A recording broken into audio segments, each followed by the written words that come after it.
जय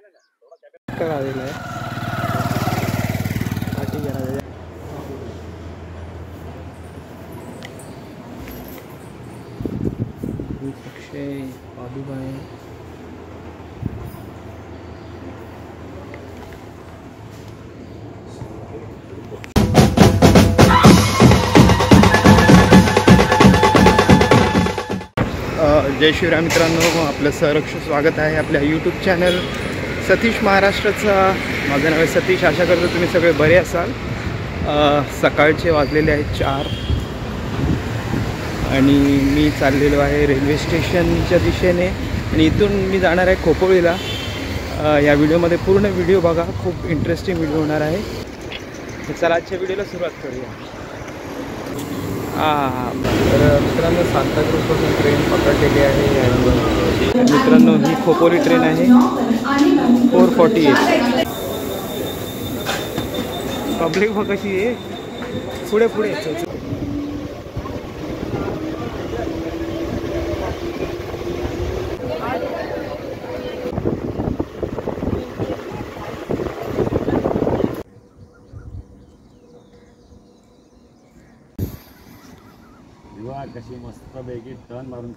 तर मित्रांनो, पलसदरीला मी आलेलो आहे आणि पलसदरी स्टेशनवर आता उभा आहे। एकदम सन्नाटा, फक्त ताई आहे तिथे।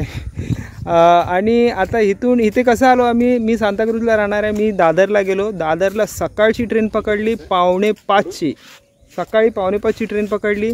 कारण ह्याचं आहे, सकाळच्या ट्रेनमध्ये गर्दी भेटत नाहीत, पण तरी आम्हाला आज थोडीफार गर्दी भेटली, बसायला सीट भेटली। या व्हिडिओमध्ये तुम्ही पुढे ते बघणारच आहात।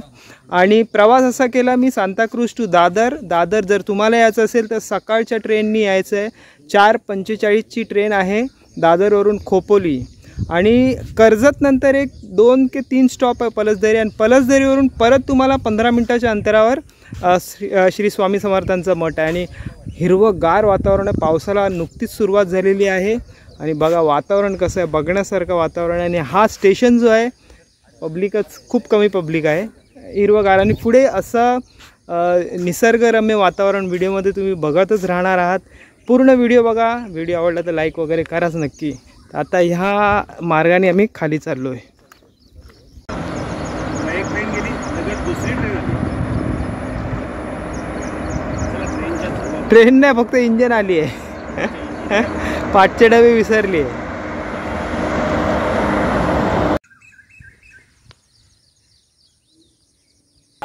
तर मित्रांनो, एक छोट्याशा बीच पुलावर आहे आता मी, आणि याच्या खालून पाणी चाललं आहे। हो, पाणी वाहतोय बघा, निसर्गरम्य वातावरण।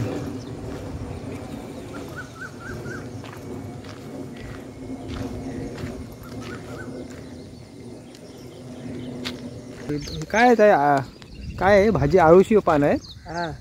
आळूची पान आहेत बघा, विकायला नेत आहे। रानभाजीच बोलू शकतो, हे रानभाजीच आहे ना। बाकीची शेवळी आहे ना, शेवळीची भाजी आहे। ओके, कुठे चालल्यात विकायला? कर्जतला चाललात? बापरे, ट्रेननी ना। 7:30 आलेला आहे बाईकच्या। तर मित्रांनो, पलसदरी स्टेशनपासून मी एक 5-10 मिनटं आता चाललेलो आहे आणि खूप निसर्गरम्य वातावरण आहे। आणि आता एक छोटंसं असं गाव आम्हाला दिसलंय। तर मित्रांनो, ऑलमोस्ट आम्ही आत आलेलो आहे आणि इथे बघा गावची घरं दिसत आहेत। समोर आंब्याचं झाड आहे, या साईडला फणसाचं झाड आहे। आता गावच्या ठिकाणी आलो तर आंबा फणस बघायला भेटणारच आणि भरपूर काय असं हिरवगार निसर्ग आहे। व्हिडिओमध्ये तुम्ही ते बघणार। आणि खास करून आपण श्री स्वामी समर्थांच्या मठात त्यांचे दर्शन म्हणजे मठात जायला आलेलो आहे आणि खूप हा योग खूप दिवसापासून येण्याचा विचार होता, पण आज हा बुलावा स्वामीने आम्हाला बोलूनच घेतलेला आहे।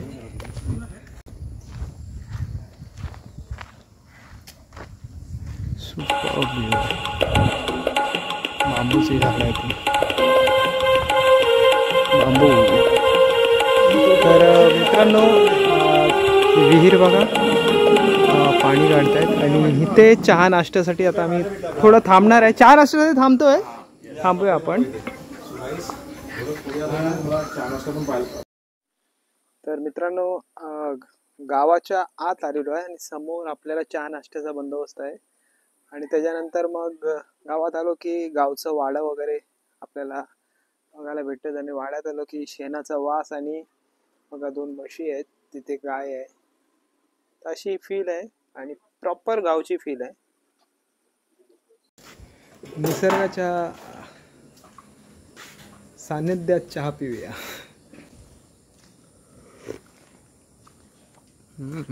जबरदस्त बघा, स्वादिष्टच दिसतोय. वरती ह्याची आहे ना नारळाचं किस टाकलंय, लिंबू आणि मस्त असे कांदे पोहे आहेत.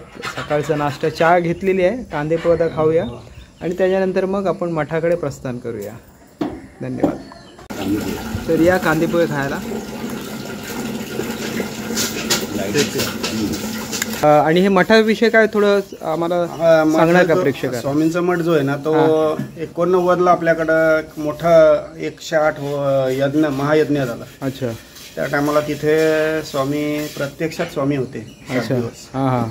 7व्या दिवशी स्वामी जेव्हा कुष्ठरोग्याच्या ह्याच्यामध्ये तिथं आले होते तर आमचे जेवण वाढणाऱ्यांनी त्यांना जेवण दिलं बाहेर आणि हाकलून लावल्यानंतर मग ते शाळेजवळ येऊन बसले थोडा वेळ. तर दादांना त्यांनी साक्षात्कार दिला की मी इथं आलो होतो पण त्यांची मुलांची चुकी नाही आहे. त्या लोकांनी मला इकडनं हकललं पण तेवढ्यात दादांना तो साक्षात्कार झाला. त्यांनी बघायला पाठवलं आम्हाला. तर बघतोय तर तिथं स्वामी गायब झाले. त्याच्यानंतर मग 2 वर्ष असंच हे होतं. तिथं होम वगैरे व्हायचे आणि गुरुचरित्राचं पारायण व्हायचं. त्याच्यानंतर मग 1990ला दादांना रात्री स्वामी स्वप्नात येऊन सांगितलं, दरेकर दादा, की मी इथं 22 दिवस वास्तव्य होतं माझं, तर त्या जागेवर तुम्ही मठ बांधलात तर सांगा. मग दादा फिरत आले ना. मग तेवढ्यात ते वडाचं झाड वगैरे तिथं आहे ते बघितलं. तर विठोबाची टेकडी म्हणून आहे, तिथं विठ्ठलाच्या रूपात दर्शन दिलेलं आहे एका महिलेला. अच्छा.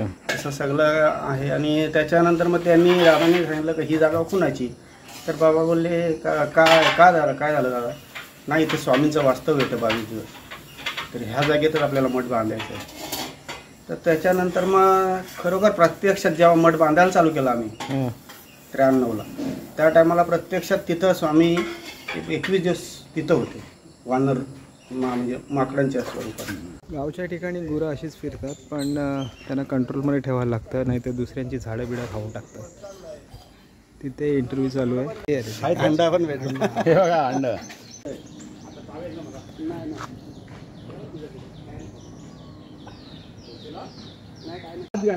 तर कळेल तुला.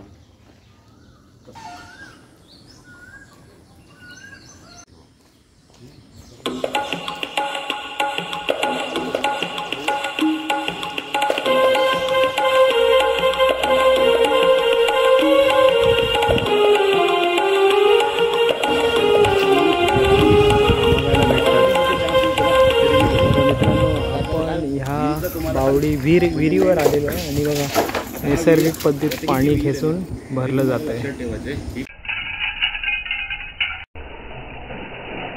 मित्रांनो, आत्ताचा जो निसर्गरम्य नजारा तुम्हाला दाखवणार आहे, अप्रतिम आहे. डोंगर, त्याच्यानंतर मग पुढे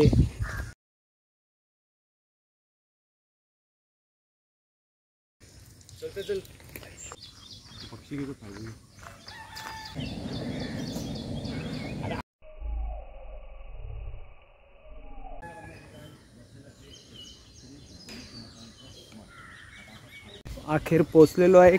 15 ते 20 मिनटं लागली आम्हाला रेल्वे स्टेशनपासून इथपर्यंत यायला. समोरच मठ आहे. आता गेट कुठून आहे काय माहिती नाही, पण खूप सुंदर दृश्य आहे निसर्गरम्य वातावरणात. तर मित्रांनो, पोचलेलो आहे श्री स्वामी समर्थ मठ, श्री क्षेत्र पळसदरी, अक्कलकोट, श्री स्वामी समर्थ मठ. तर आता आत जाऊया.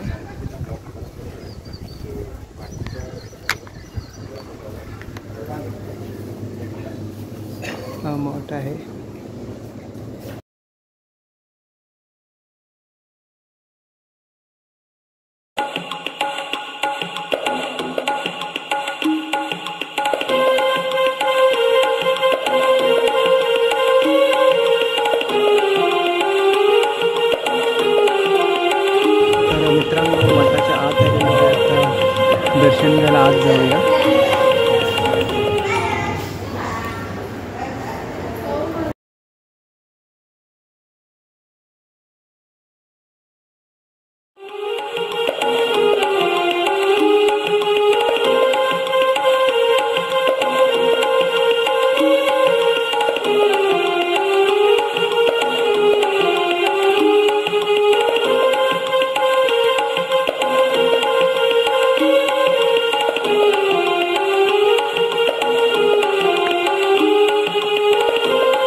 आमच्या इथे आहे. त्यांची पादुका आहे.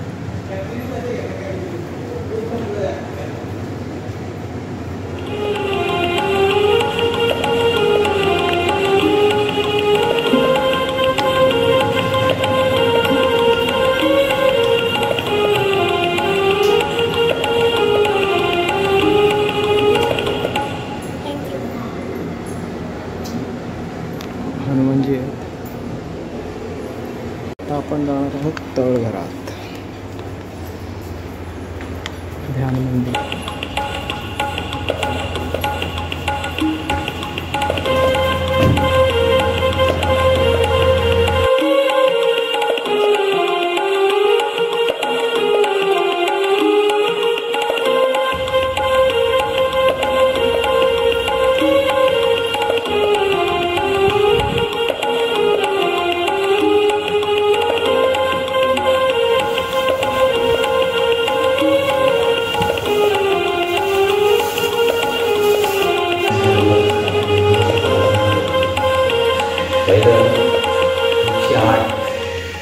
पहिलं पारायणाचं होऊन लागलं. तळ्याच्या ठिकाणी पळसदरी गावाचं तळा आहे तिथे झालं. त्याच्यानंतर स्वतः स्वामी इथे 22 दिवस वास्तव्य करून गेलेले. आणि ज्यावेळेस ज्यांनी मठ बांधला दादाकडे ते पळसदरी गावचे म्हणून त्यांना स्वामी प्रसन्न होते. स्वामी ज्यावेळेस त्यांच्या डोक्यात विचार आला आता आपल्याला कुठेतरी मठ स्वामींचं बांधावं लागेल, त्यावेळेस स्वामींनी त्यांना सुचवलं तू कुठे शोधतोस, तुझ्या पळसदरी गावावर तुम्ही राहिलो, तू शोध कुठे जागा आहे. ते 4 दिशेला तू कुठेतरी फिर. पहिली दिशा त्यांनी पूर्व दिशेला पायवाट चालू केली. तर इथे येऊन थांबले, इथेच राहिलेले असतात 22 दिवस. इथे प्रत्येक भाविकाची इच्छा पूर्ण होते.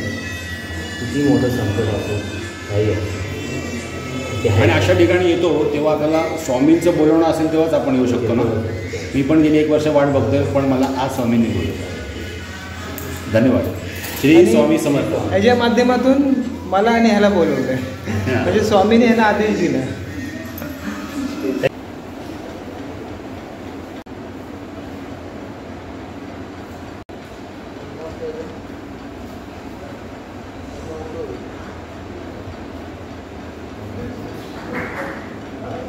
तर इथे महाप्रसादाचीही व्यवस्था आहे. महाप्रसाद आणि वेळा इथे दिलेला आहे बघा. गुरुवारी, शनिवारी, रविवारी आणि पौर्णिमेच्या दिवशी दुपारी 12:30 ते 1:30, रात्री 8:15 ते 9:15 असा हा टायमिंग आहे महाप्रसादाचा. आणि इथे महाप्रसाद मला रांगा लागतात इथे बघा लाईन लावण्याची. आणि असा कक्ष आतमध्ये वाटते जेवणाची व्यवस्था आहे.